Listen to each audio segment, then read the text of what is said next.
போதைப் பொருள் marathon.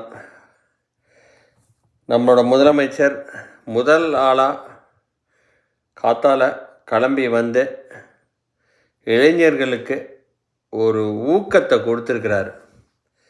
Beautiful இல்லையா? நிச்சயமாக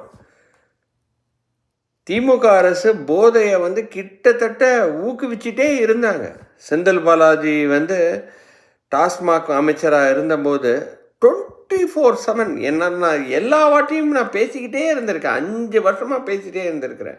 இன்றைக்கி திமுக தோற்றதுக்கு மிகப்பெரிய காரணமே டாஸ்மாக் டாஸ்மாக் டாஸ்மாக் அவ்வளோதான். இந்த முற்றுப்புள்ளி இந்த டாஸ்மாக் போதைக்கு அப்புறம் அதுக்கப்புறம் கொஞ்சம் கொஞ்சமாக கஞ்சா வந்துச்சு.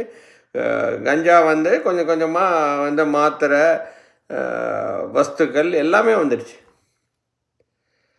அதாவது தமிழ்நாடு மக்களை குடிகார மக்களாக ஆக்கிட்டாங்க. 24/7 ஓப்பன் பண்ணி. சரி, அதுக்கு ஒரு வரையறை இல்லாமல் 12 மணிலேருந்து 10 மணி வரைக்கும்னா 12 மணிலேருந்து 10 மணி வரைக்கும் என்றைக்குமே இல்லை.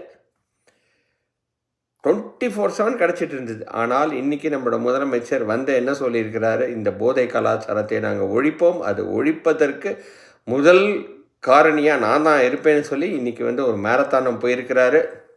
எக்ஸலண்ட். இதுதான் ஆட்சி. இப்படி தான் இருக்கணும் ஆட்சி.